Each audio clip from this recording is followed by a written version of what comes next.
أشهد أن لا إله إلا الله.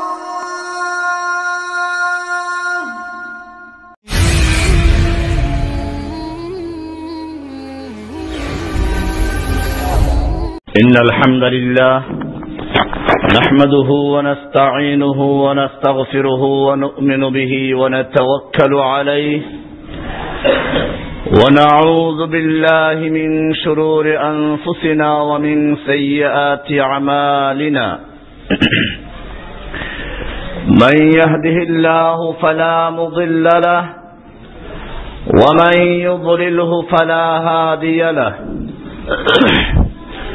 وأشهد أن لا إله إلا الله وحده لا شريك له وأشهد أن محمدا عبده ورسوله صلى الله تعالى عليه وعلى آله وصحبه أجمعين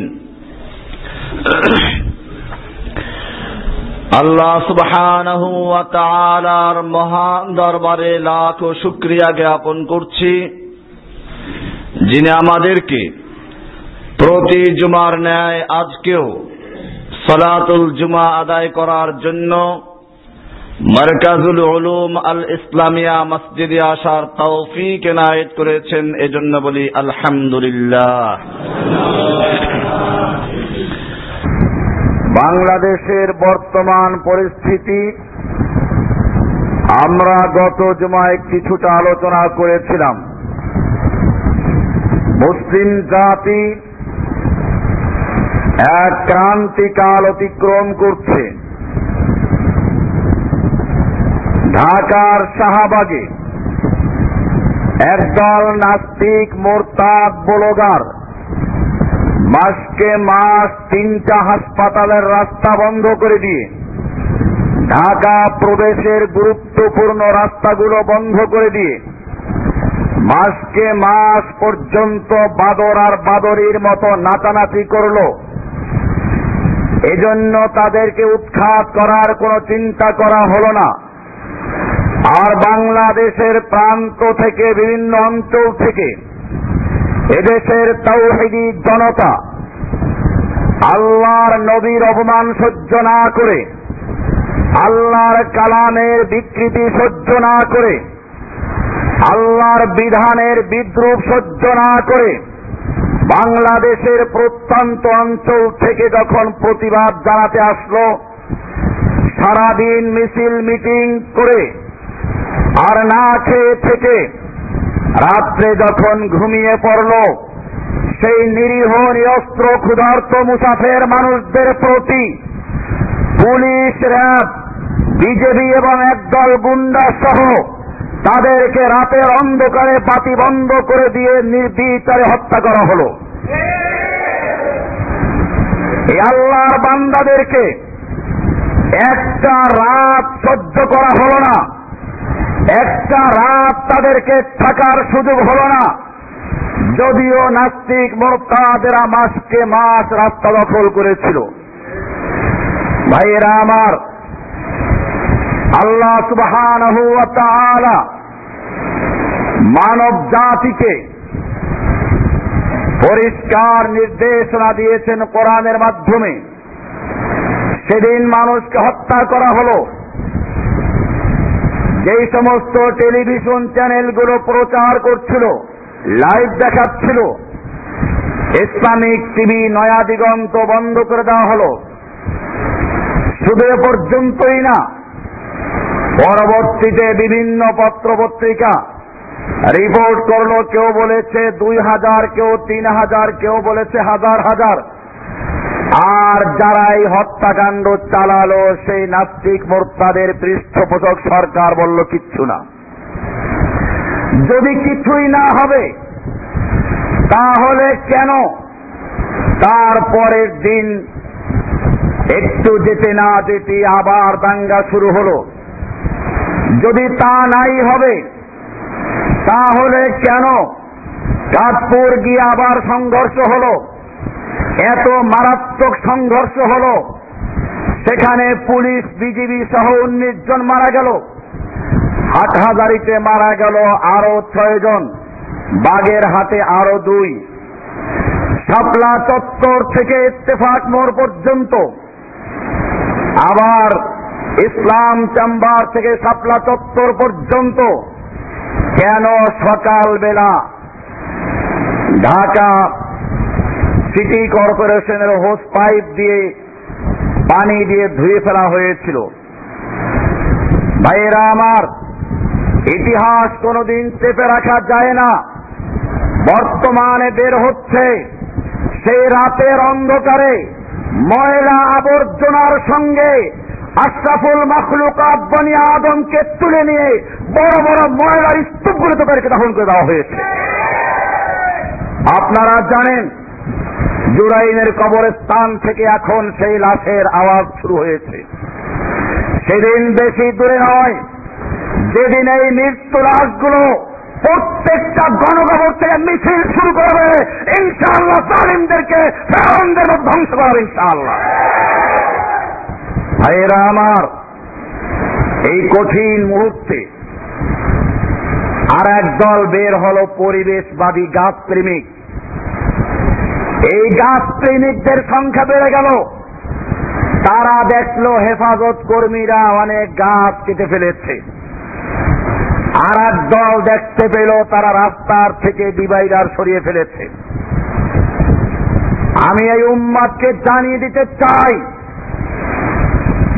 একটা বিড়ালও যখন কুকুরের মুখে পড়ে পালাবার জায়গা খুঁজে না পায়, পিঠ দেয়ালে থেকে যায়, তখন ওই অসহায় বিড়াল কুকুরের মুখে থাবা মারে।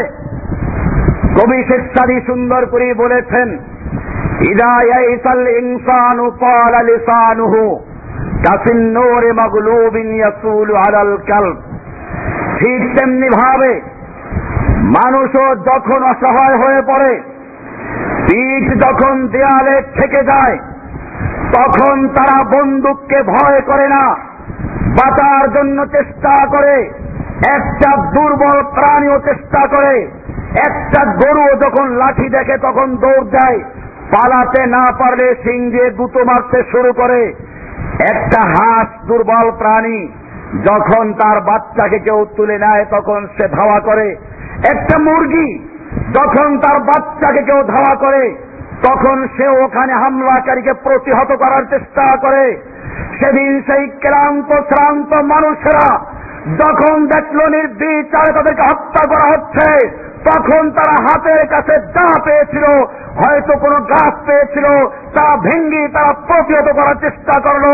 আমি এই নাস্তিক মোরতাদদের পক্ষ যারা নিয়েছ, গাছ প্রেমিক যারা হয়েছ, তাদেরকে জিজ্ঞেস করতে চাই, তোমার একটা গাছের চারার মূল্য না বনি আদমের মূল্য বেশি?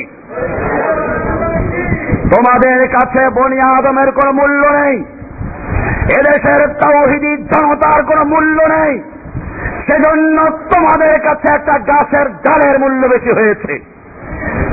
ভাইয়েরা আমার, এদের কাছে রাস্তার ডিভাইডারের মূল্য অনেক বেশি হয়েছে। ডিভাইডার লাগিয়েছিল কেন? যখন নির্বিচারে হত্যা শুরু হলো, হয়তো তারা বাঁচার জন্য ওগুলোকে পুলিশ ফিরাবার চেষ্টা করেছিল। এরপরে আগুন লাগানো হলো, হয়তো তারা কোনো কাগজপত্রে আগুন লাগিয়েছে। যেভাবে বৃষ্টির মতো টিয়ার শেল নিক্ষেপ করা হচ্ছিল, এভাবে বাঁচার জন্য একমাত্র উপায় ছিল তখন হয়তো পানি নইলে আগুন, হয়তো তারা কোনো কিছুতে আগুন লাগিয়েছিল। সেই সুযোগ নিয়ে এদেশের নাস্তিক মোরতাদেরা, যাদের কাছে কোরআনের মূল্য নেই, যাদের কাছে আল্লাহর মূল্য নেই, যারা রাসূলকে অপমান করেছে, কোরআনকে অপমান করেছে, সেই নাস্তিক মুরতাদগুলো ভিতরে ঢুকে কোরআন পুড়িয়ে আলেমরা বদনাম করেছে। নতুবা যে আলেমরা কোরআনের জন্য জীবন দিচ্ছে, যে মাদ্রাসার ছেলেরা খেয়ে না খেয়ে সারা জীবন কোরআন বুকে রাখে, যে মাদ্রাসার ছেলেরা সারা জীবন ডালের পানি খেয়ে আর মাদ্রাসার অসুন্দর পরিবেশে নিজেদের মানবতার জীবন সহ্য করে কোরআনের ধারবাহক হয়ে গড়ে ওঠে, যারা কোরআনের জন্য জীবন দেয়, সেই আলেম ওলামা, সেই মাদ্রাসার ছাত্র কোরআনে আগুন লাগিয়েছে, একথা শয়তানও বিশ্বাস করবে না।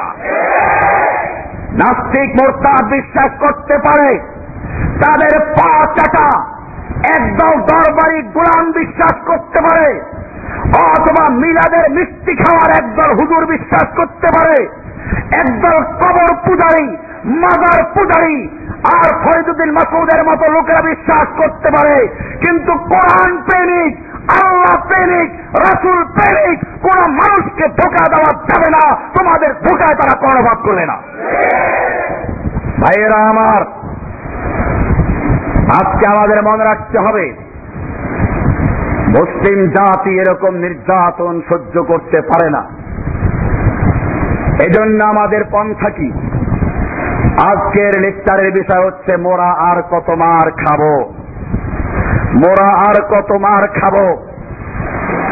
ভাইয়েরা আমার, এরকম যখন মক্কার আবু জাহেল, আবু লাহাবরা মদিনার ছোট্ট একটা রাষ্ট্রের মুসলিমদেরকে ধ্বংস করার চক্রান্ত করলো, মুনাফিক এবং ইহুদিদেরকে দিয়ে ষড়যন্ত্র করতে লাগলো, মুসলিমদের পিঠ যখন দেয়ালে ঠেকে গেল, তখনই আল্লাহ সুবহানাহু ওয়া তাআলা মুসলিম জাতিকে হুকুম দিলেন, অনুমতি দিলেন।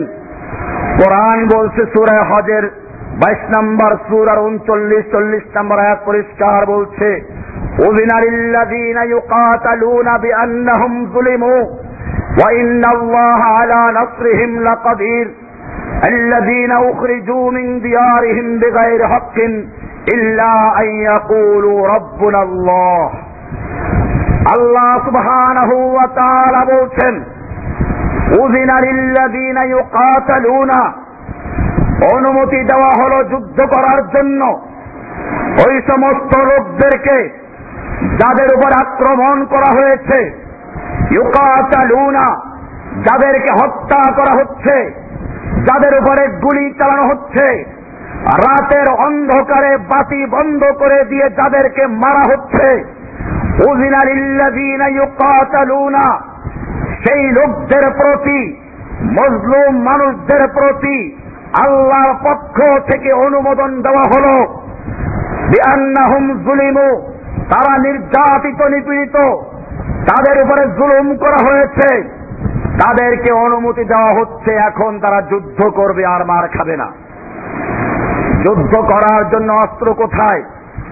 আল্লাহ তাআলা বলছেন, ওয়া ইন্নাল্লাহা আলা নাসরিহিম লাকাদির, যে আল্লাহ সুবহানাহু ওয়া তাআলা বিভিন্ন হিংস্র প্রাণীকে আত্মরক্ষা করার সুযোগ দিয়েছেন, বিভিন্ন মানুষকেও আল্লাহ সুবহানাহু ওয়া তাআলা আত্মরক্ষার সুযোগ দিবেন, তাদেরকে সাহায্য করবেন।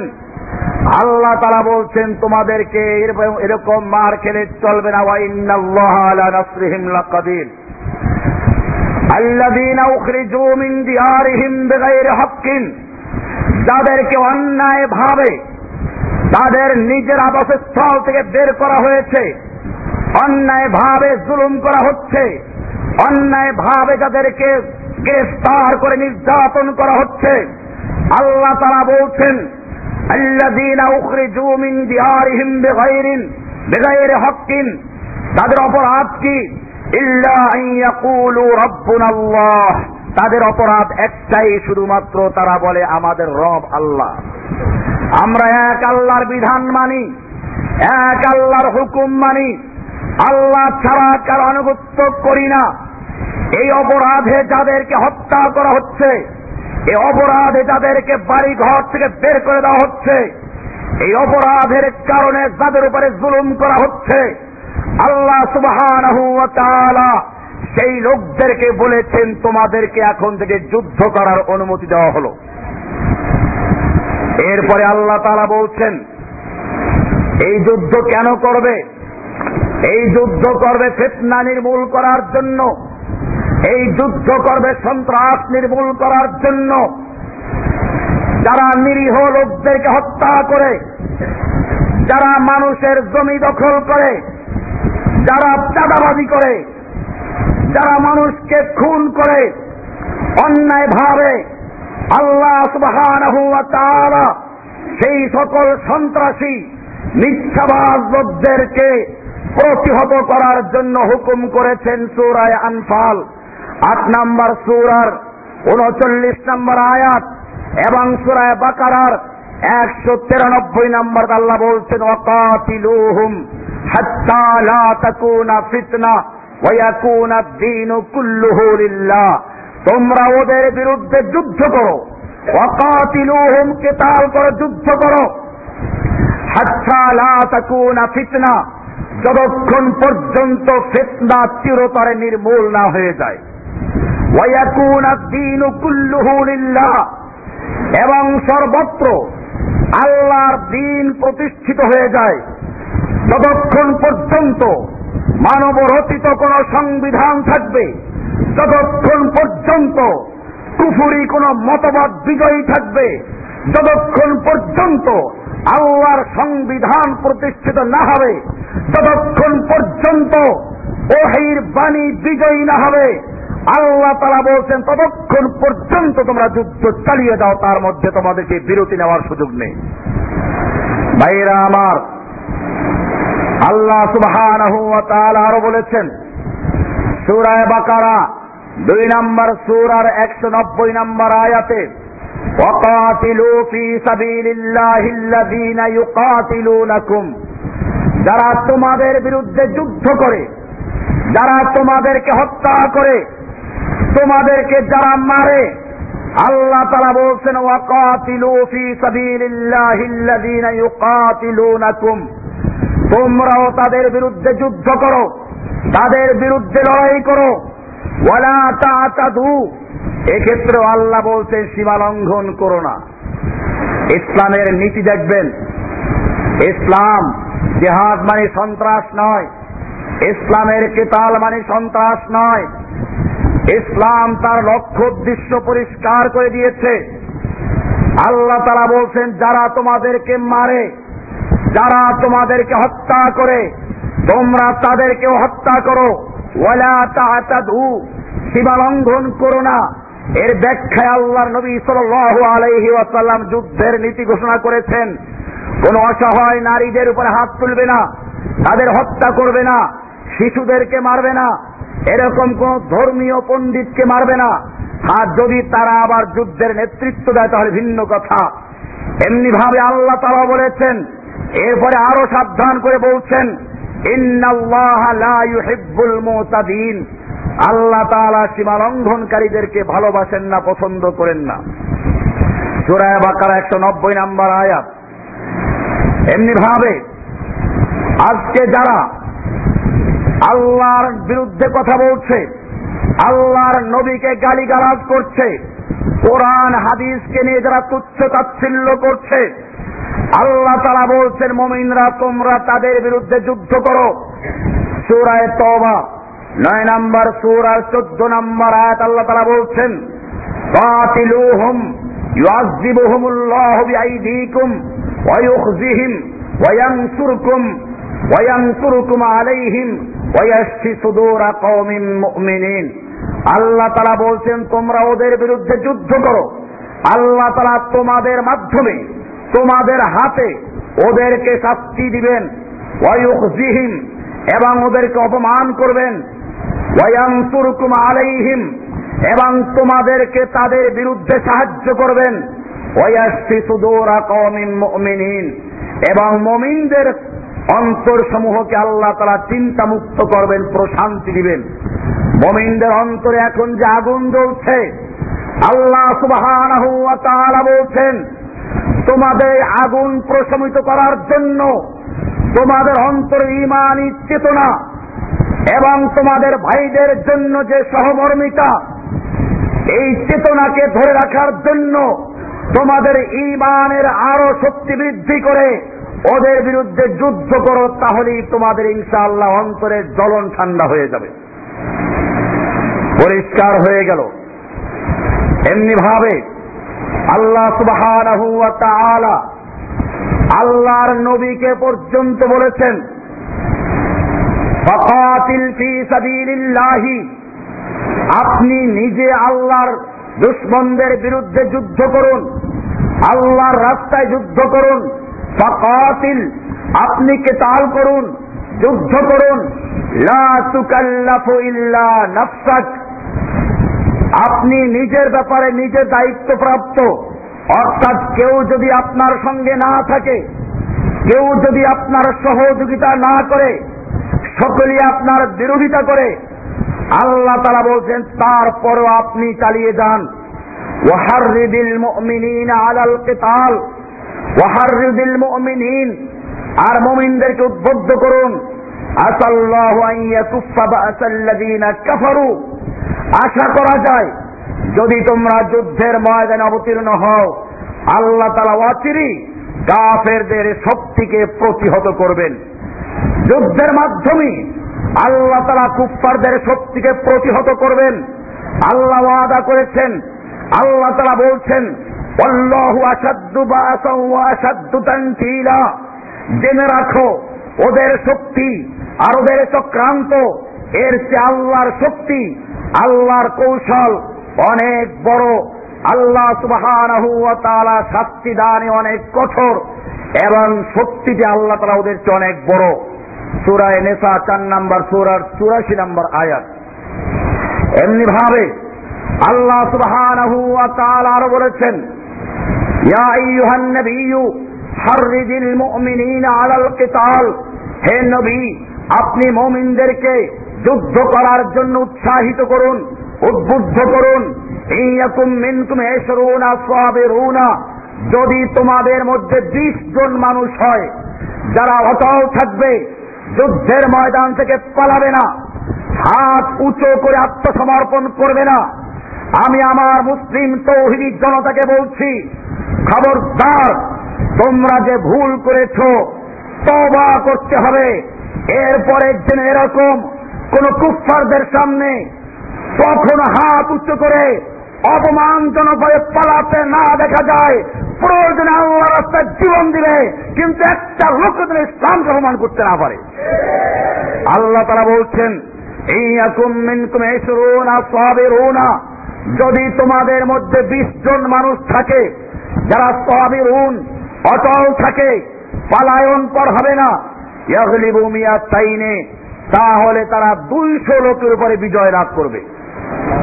ওয়া ইয়াকুম মিনকুম মিয়াত, আর যদি তোমাদের মধ্যে 100 ব্যক্তি হয়, ইয়াগলিবু আলফাম মিনাল্লাযিনা কাফারু, আল্লাহ তাআলা বলছেন তাহলে ওই কাফেরদের উপরে তোমরা 1000 উপরে বিজয় লাভ করবে। তাহলে মুমিনদের 100, কুফফারদের 1000।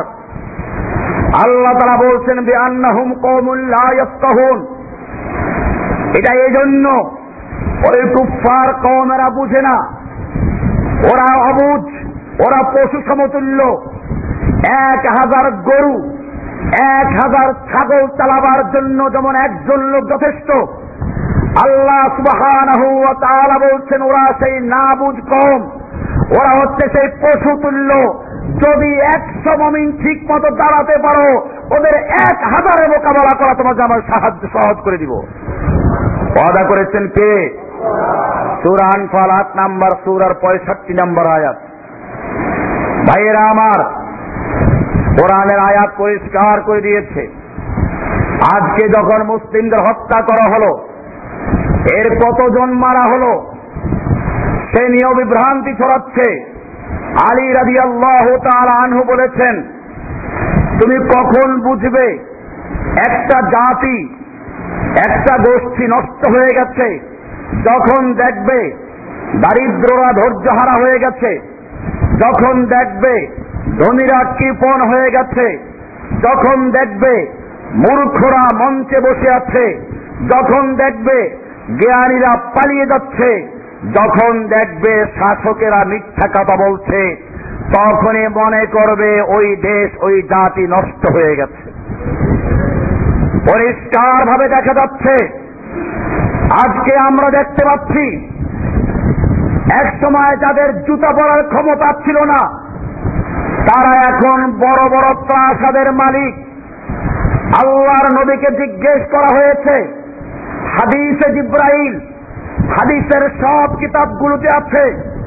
জিজ্ঞেস করা হয়েছিল কিয়ামতের লক্ষণ কি? আল্লাহর রাসূল সাল্লাল্লাহু আলাইহি ওয়াসাল্লাম বলেছেন, আনতারাল হুফাতাল উরাতা রিআ আশ-শায়ে ইয়াতাতাবালুনা ফিল বুনিয়ান। যখন তুমি দেখবে এক সময় যাদের জুতা পরার ক্ষমতা ছিল না, খালি পায়ে ঘুরতো, কাপড় পরার ক্ষমতা ছিল না, উরাতান উলঙ্গ বদনে থাকতো, হুফাতান উলঙ্গ পায়ে, উরাতান উলঙ্গ বদনে, রিআ আশ-শায়ে বকরি চড়াতো।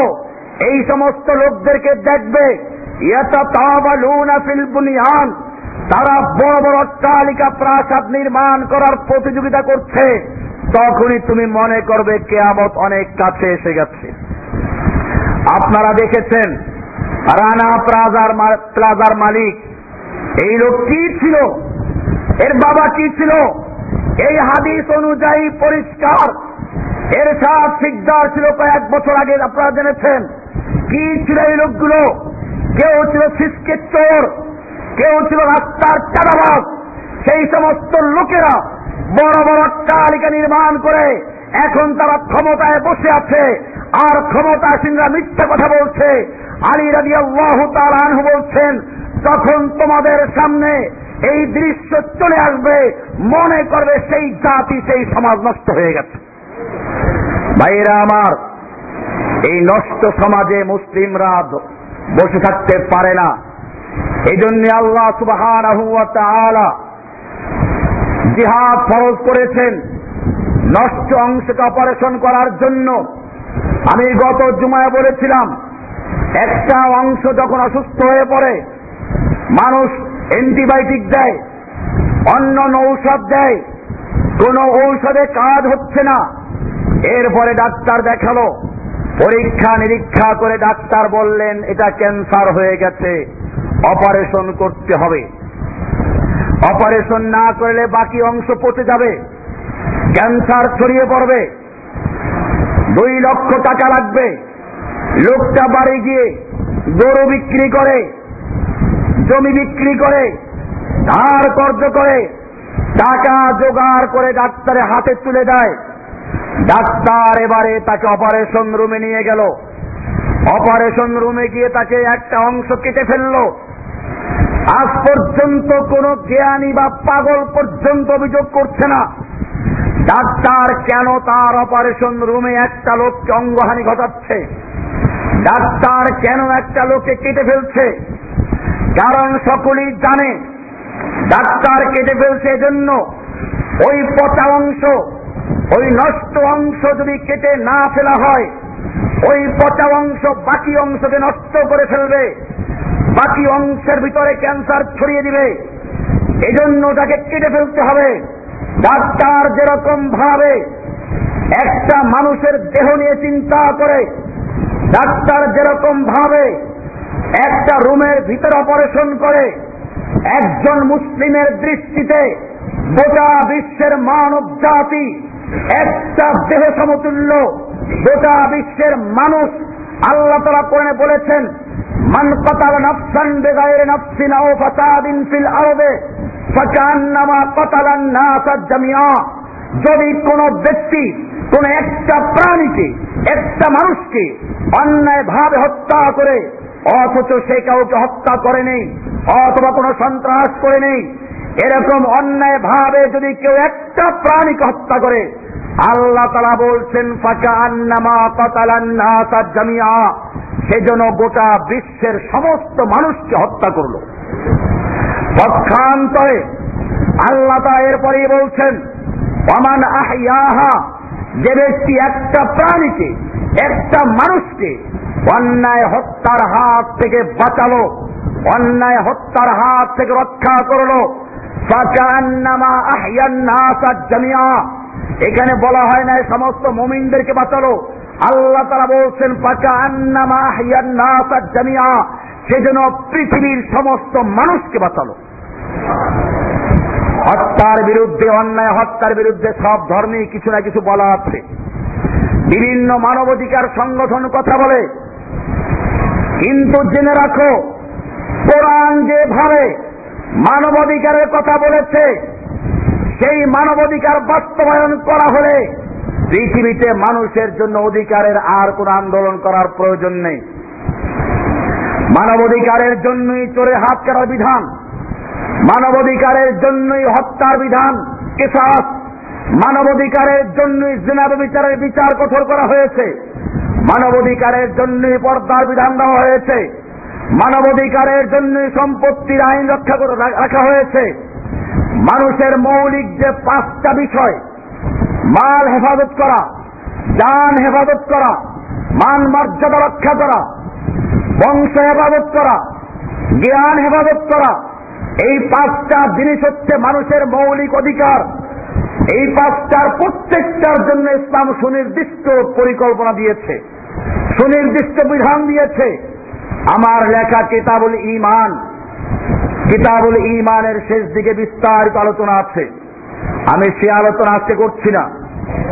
আল্লাহ সুবহানাহু ওয়া তাআলা এই মানুষের অধিকার রক্ষার জন্য এই পৃথিবীতে যদি কেউ অশান্তি সৃষ্টি করে, ক্যান্সার আকারে যদি কেউ ধরা পড়ে, আল্লাহ সুবহানাহু ওয়া তাআলা ওই ক্যান্সারের চিকিৎসার জন্য আর মানুষের অধিকার রক্ষার জন্য, সাধারণ মানুষের অধিকার রক্ষার জন্য, মজলুম মানুষের সাহায্য করার জন্য, মজলুম নির্যাতিত নিপীড়িত মানুষের রক্ষার জন্য ইসলাম যে বিধান দিয়েছে, সেই বিধান, সেই অপারেশনের নাম হচ্ছে জিহাদ। এই জিহাদের বিরুদ্ধে কথা বলে কারা? যারা অন্যায় ভাবে মানুষকে হত্যা করে, যারা অন্যায় ভাবে মানুষকে খুন করে, তারাই প্রচার করে জিহাদ মানে হচ্ছে জঙ্গিবাদ। আপনারা জানেন ফিলিস্তিনে যারা অন্যায় ভাবে মানুষকে খুন করছে, কাশ্মীরে যারা মানুষকে অন্যায় পাখির মতো গুলি করছে, ইরাকে যারা লক্ষ লক্ষ মানুষকে হত্যা করলো, আফগানিস্তানে যুগ যুগ ধরে মানুষকে হত্যা করছে, এই লোকগুলো বামিয়ানের যখন মূর্তি ভাঙ্গা হলো, সারা দুনিয়ার মিডিয়ায় তোলপাড় হয়ে গেল, মানবাধিকার লঙ্ঘন হয়েছে। আর ওই একই আফগানিস্তানে আমেরিকা যখন একটা প্রাইমারি স্কুলে বোমা হামলা করে 300 শিশুদেরকে হত্যা করলো, লাশগুলো কাতার দিয়ে রাখা হলো, গোটা দুনিয়ার মিডিয়া দেখতে পেল, এরপরও তাদের মানবাধিকার লঙ্ঘন হয় নাই। কারা? এরা আমার মুসলমানের সন্তান। ভাইয়েরা আমার, এদেশে আমরা দেখি যখন কোনো একটা সাধারণ মানুষকে অন্যায়ভাবে খুন করা হয়, তার প্রতিবাদ করা হয়, এটা ভালো কথা, আমরাও করি, এটাই উচিত। কিন্তু যখন অন্যায়ভাবে রাতের আধারে ঘুমান্ত, নিরস্ত্র, ক্ষুধার্ত, মুসাফির, অসহায় মাদ্রাসার ছাত্রদেরকে, আম জনতাকে পাখির মতো গুলি করা হলো, তার বিরুদ্ধে কথা বলার মতো অনেক মিডিয়ার সাহস হয় নাই, মুখে তালাবদ্ধ করে বসে আছে। ভাইয়েরা আমার, এতে মানবাধিকার লঙ্ঘন হয় নাই, কারণ এরা হচ্ছে মুসলমান। এই জন্য মনে রাখবেন, মুসলিমদের উপরে বর্তমানে জিহাদ ফরজুল আইন হয়েছে। জিহাদ আল্লাহ ফরজ করেছেন। এই জিহাদ স্বাভাবিক অবস্থায় ফরজে কিফায়া। ফরজে কিফায়া মানে হচ্ছে সালামের জবাব দেওয়া ফরজে কিফায়া। একসাথে অনেকগুলো লোক থাকলে একজনে উত্তর দিলে চলে। জানাজার নামাজ ফরজে কিফায়া। এরকম ভাবে কাফন দাফন করা ফরজে কিফায়া। কিছু লোকে করে ফেললে বাকিরা দায় দায়িত্বে এড়িয়ে যায়, অবশ্য সওয়াব পায় যারা করে তারা। এটার নাম ফরজে কিফায়া। স্বাভাবিক অবস্থায় মুসলিমদের জন্য জিহাদ করা ফরজে কিফায়া, কিন্তু যখন বিশেষ কতগুলো কারণ পাওয়া যাবে তখন আর ফরজে কিফায়া থাকে না। নামাজ যেরকম ফরজ, রোজা যেরকম ফরজ, হজ যেরকম ফরজ, যাকাত দেওয়া যেরকম ফরজ, ঠিক তেমনি ভাবে বিশেষ কিছু অবস্থায় প্রত্যেকটা মুসলিমের জন্য আল্লাহর রাস্তায় যুদ্ধ করার জন্য অস্ত্র ধরে লড়াই করা ফরজ হয়ে যায়। আমি ফতোয়ার কিতাব থেকে বলছি, 1 নাম্বার কারণ হচ্ছে ইদা দাখালাল কুফফারু বালদাতাম মিন বিলাদিল মুসলিমিন, যখন কোন কাফের শক্তি মুসলিমদের কোন শহরে ঢুকে পড়ে তখন ওই মুসলিমদের জন্য যুদ্ধ করা ফরজ হয়ে যায়। 2 নাম্বার হচ্ছে ইদাল তাকাসসাফানি ওয়া তাকাবালা যাহফানি, যখন যুদ্ধের ময়দানে মুসলিম এবং শত্রু বাহিনী মুখোমুখি হয়, কাতারবন্দী হয়ে যুদ্ধের ময়দানে সারিবদ্ধ হয়ে দাঁড়িয়েছে, এখন আর পালানোর সুযোগ নেই, তখন যুদ্ধ করা ফরজ হয়ে যায়। 3 নাম্বার কারণ হচ্ছে ইযা তানফারাল ইমামু ফুরাদান আও কওমান ওয়াজাবা আলাইহিমুন নাসিরু, যদি মুসলিমদের ইমাম, মুসলিমদের আমির ঘোষণা করে দেয়, কোন ব্যক্তিকে বলে বা কোন জাতিকে বলে তোমাকে যেতে হবে, তোমাদের যেতে হবে, তখন তাদের উপরে ফরজে আইন হয়ে যায়। এমনি ভাবে 4 নাম্বার কারণ হচ্ছে ইদা উসিরাল কুফফারু মাজমুআতাম মিনাল মুসলিমিন, কুফফাররা যদি মুসলিমদের কোন সংখ্যা, মুসলিমদের কতিপয় মানুষকে গ্রেফতার করে নিয়ে যায়, তখন মুসলিমদের জন্য ফরজে আইন হয়ে যায় ওই মুসলিম বন্দীদেরকে মুক্ত করার জন্য প্রয়োজনে যুদ্ধ করা। ভাইয়েরা আমার, সমস্ত আলেমরা এবারে একমত, ফাফি হাযিহিল হালাতি ইত্তাফাকা আস-সালাফু ওয়াল খালাফু ওয়া ফুকাহাউল মাযাহিবিল আরবা'a ওয়াল মুহাদ্দিসুন ওয়াল মুফাসসিরুন ফি জামি'িল উসুরি আল ইসলামিয়্যা ইতলাকান আন্নাল জিহাদ ফি হাযিহিল হালাতি ইসবিহু ফরদ আইন আলা আহলি হাযিহিল বালদা আল্লাতী হাজামাহাল কুফফার ওয়া আলা মান ক্বারবা মিনহুম আদ-দিফা আন আরাদিল মুসলিমিন।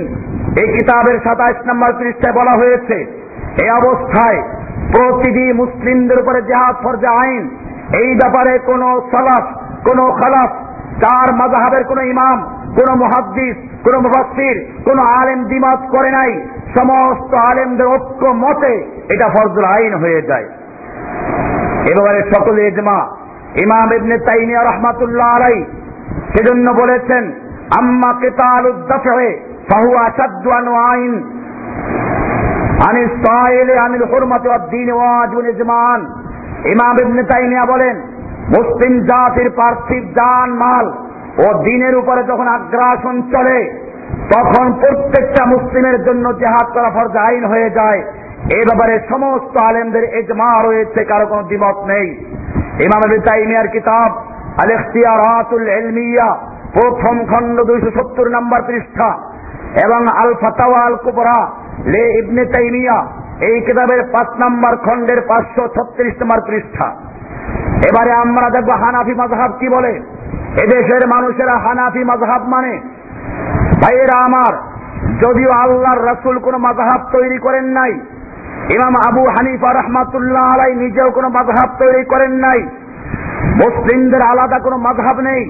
মুসলিমদের মাযহাবের নাম ইসলাম, মুসলিমদের তরিকার নাম ইসলাম, মুসলিমদের আকীদার নাম ইসলামের আকীদা।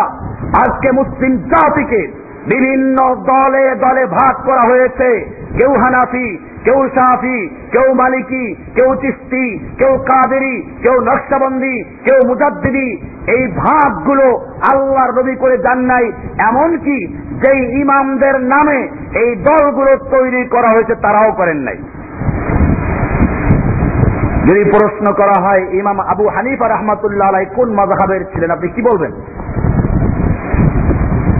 ইমাম আবু হানিফা রাহমাতুল্লাহ আলাইহি কোন মাযহাবের ছিলেন? ইমাম শাফিঈ কোন মাযহাবের ছিলেন? মাযহাব তো ওনাদের নামে পরে তৈরি করো, ওনারা কোন মাযহাবের ছিলেন? ওনারা যেই মাযহাবের ছিলেন তার নাম রাসূলের মাযহাব। সাহাবায়ে কেরামদের মাযহাবের নাম ছিল কি? রাসূলের মাযহাব। আজকে মুসলিম জাতি আকীদা মানে আশআরী মাতুরিদি, মাযহাব মানে হানাফি, শাফি, হাম্বলি, মালিকি, আর তরিকা মানে চিশতি, কাদেরি, নকশবন্দি, মুজাদ্দিদি। এরপরে মুসলিমদেরকে হাজার হাজার ফেরকায় বিভক্ত করে আজকে ছাগলের মতো মার খাওয়ানো হচ্ছে। অথচ মুসলিমদের বলা হয়েছিল মুসলিমদের একজন ইমাম থাকবে। আল্লাহর রাসূল সাল্লাল্লাহু আলাইহি ওয়াসাল্লাম বলেছেন, আল ইমামুজ জুন্নাহ, মুসলিমদের যিনি ইমাম থাকবে একজন মাত্র আমির থাকবে, সে হবে ঢাল। ইউকাতালু মিন ওয়ারাইহি, ঢালের আড়ালে যেরকম যুদ্ধ করে মুসলিমরা তেমনি ভাবে একজন ইমাম একজন আমিরের অধীনে ঐক্যবদ্ধ হয়ে মুসলিমদের পক্ষে আর শত্রুদের বিপক্ষে যুদ্ধ করতে থাকবে। এই জন্য মুসলিম হিসেবে সহিহ হাদিস, আল্লাহর রাসূল সাল্লাল্লাহু আলাইহি ওয়াসাল্লাম বলেছেন, ইযা বুইয়া লি খলিফাতাইনে ফাকতুলুল আখিরা মিনহুমা, যখন দুজন খলিফা অর্থাৎ মুসলিমদের একজন খলিফা থাকা অবস্থায়, মুসলিমদের একজন লিডার থাকা অবস্থায়, মুসলিমদের একজন ইমাম থাকা অবস্থায় যদি আরেকজন খলিফা গজায়, আরেকজন নেতা দাবি করে, আল্লাহর রাসূল সাল্লাল্লাহু আলাইহি ওয়াসাল্লাম বলছেন ফাকতুলুল আখিরা মিনহুমা, তোমরা ওদের মধ্যে দ্বিতীয় জনকে কতল করে দাও। মুসলিম হিসেবে হাদিস, মিশকাতের বাবুলে মারওয়াল কদা অনেকগুলো হাদিস আছে, সেখানে পরিষ্কার বলা আছে আইয়াম্মা কানা, সে ব্যক্তি যত বড় বুজুর্গ হোক, যত বড় পীর হোক, যত বড় আলেম হোক, যত বড় মুহাদ্দিস হোক, ইসলামে ফেরকা তৈরি করার সুযোগ নেই, তোমরা তাকে কতল করে দিয়ে ফেরকার নিষ্পত্তি করে দাও। আজকে মুসলিমরা খালি বিভিন্ন দলে বিভক্ত হয় নাই, মুসলিমরা তাদের টুপি পর্যন্ত ভাগ করে ফেলেছে। এক এক পীরের এক এক টুপি। আমার এর উপরে লেকচার আছে, আজকে সেদিক যাচ্ছি না। একটা লোক ছাগল রাখত, 3 মালিকের ছাগল। ছাগল দেখছে একরকম, প্রতিদিন এক মালিকের আর এক মালিকের বাড়ি যা রাখাল মার খায়। এবারে রাখাল চিন্তা করলো প্রতিদিন মার খাওয়া যাবে না, আর কত মার খাবো।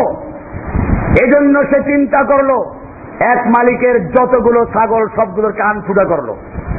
এখন ঠিক পাওয়া যাবে কান ফুটাওয়ালা যত ছাগল সব অমুক মালিকের চূড়াবালিশ ছাগল, আর এক মালিকের যত ছাগল সবগুলো নাক ফুটা করলো। এখন থেকে নাক ফুটাওয়ালা যত ছাগল সবগুলো গুড়াবালিশ ছাগল, আর এক মালিকের ছাগলের গায়ে রং লাগাইল। এখন আর ছাগল চিনতে অসুবিধা নেই।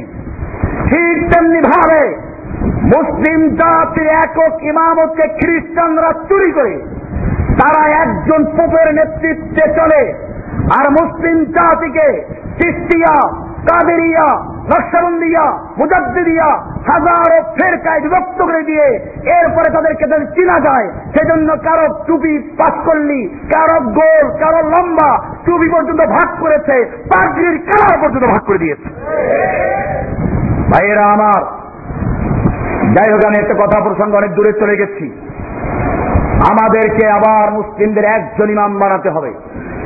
যদি আজকে একজন ইমাম থাকতো, তাহলে বাংলাদেশের 3.5 লক্ষ মসজিদের ইমাম আছে, মুয়াজ্জিন আছে, লক্ষ লক্ষ মুসল্লি আছে, লক্ষ লক্ষ মাদ্রাসার ছাত্র আছে। এই সব মানুষ যদি একজন ইমামের নেতৃত্ব ঐক্যবদ্ধ হয়ে মাঠে নামে, শুধুমাত্র একজনে ডাক দিয়েছে আহমদ শফি সাহেব, তার নেতৃত্বে অনেকে চলে আসে, তাও তো অনেক পীর রয়ে গেছে। এরপর যদি পীর গুলো বন্ধ করে দেওয়া হয়, একজন ইমামের নেতৃত্বে চলে আসে, ইনশাআল্লাহ নাস্তিক মুরতাদেরা নাচানাচি দূরের কথা, বঙ্গোপসাগরে ঝাঁপ দিয়ে রক্ষা করতে পারবে ইনশাআল্লাহ। এই জন্য মনে রাখতে হবে, হানাফি মাযহাবের ইমাম, হানাফি মাযহাবের সব কিতাবে আছে। আমি বলছিলাম সব মাযহাবের কিতাবে আছে জিহাদ ফরজুল আইন কখন হয়ে যায়। হানাফি মাযহাবের প্রসিদ্ধ কিতাব ফতোয়ায়ে শামী, রদ্দুল মুহতার যে কিতাবের নাম, ইবনে আবিদিন শামী রাহমাতুল্লাহ আলাইহি লিখেছেন, ফরজু আইনিন ইন হাজামু আলা সাগরিন মিনাস সুগুরিল ইসলাম, মুসলিমদের উপরে জিহাদ ফরজে আইন হয়ে যায় তখন যখন মুসলিমদের কোন বর্ডারে কেউ হামলা চালায়, ফায়াসিরু ফরজু আইন আলা মান কুরবা মিনহুম, তখন ওই স্থানের লোকদের উপরে এবং তারা না পারলে পার্শ্ববর্তী লোকদের উপরে এইরকম চলতে থাকবে যতক্ষণ পর্যন্ত এদের প্রতিহত করার ক্ষমতা না থাকবে, ততক্ষণ পর্যন্ত জিহাদ করতেই থাকতে হবে। রদ্দুল মুহতার পৃষ্ঠা নাম্বার খণ্ড 3 পৃষ্ঠা নাম্বার 238। এমনি ভাবে হানাফি মাযহাবের আরেক কিতাব ইমাম কাসানি রাহমাতুল্লাহ কিতাব আল বাদায়ে ওয়াস সানায়ে 7 নম্বর খণ্ডে 72 নম্বর পৃষ্ঠা। এমনি ভাবে ইমাম ইবনে নুজাইম আল মিসরি তার কিতাব আল বাহরুর রায়েক, এই কিতাবের 5 নম্বর খণ্ডের 191 নম্বর পৃষ্ঠা। ইমাম কামাল ইবনে হুমাম তার কিতাব আল ফাতহুল কাদির, ওই কিতাবের 5 নম্বর খণ্ডের 191 নম্বর পৃষ্ঠা। আমি সব কিতাবগুলোর এবারত পড়লাম না, অনেক সময়ের প্রয়োজন। হানাফি মাযহাবের কিতাবে পরিষ্কার বলা আছে, সুম্মা ইলা আন ইয়াফতারিদা আলা জামিয়া আহলিল ইসলাম শারকান ওয়া গারবান আলা হাদা তাদরিজ, এরকম ভাবে আস্তে আস্তে পুরা মাশরিক মাগরিব পূর্ব পশ্চিম গোটা পৃথিবীর মুসলিম জাতির উপরে ফরজ আইন হয়ে যায়। ইমাম মালিক রাহমাতুল্লাহ কি ফতোয়া, মালিকি মাযহাবের প্রসিদ্ধ কিতাব হাশিয়া দুসুকি, এই কিতাবের 6 নম্বর খণ্ডের 280 নম্বর পৃষ্ঠা বলা হয়েছে, ওয়ায়াতাআইয়ানুল ইমাম ওয়া বিতাআইয়ুনিল ইমাম আন্না কুল্লা মান আইয়ানাহু আল ইমাম লিল জিহাদ ওয়া আইয়ানাহু আলাইহি ওয়ালাউ কানা সাবিয়ান ইউতিকু লিল কিতাল ওয়াজাবা আলাইহিমুল কিতালু, মুসলিমদের উপর যখন হামলা হয়ে যায়, ইসলামের উপর যখন কটাক্ষ করে কেউ চ্যালেঞ্জ করে, ইমাম শাফি মালিক রাহমাতুল্লাহ আলাইহি সে অনুসারী তাদের ফতোয়ার কিতাব দুসুকি পরিষ্কার বলা হয়েছে তাদের উপরে তখন জিহাদ ফরজুল আইন হয়ে যায়।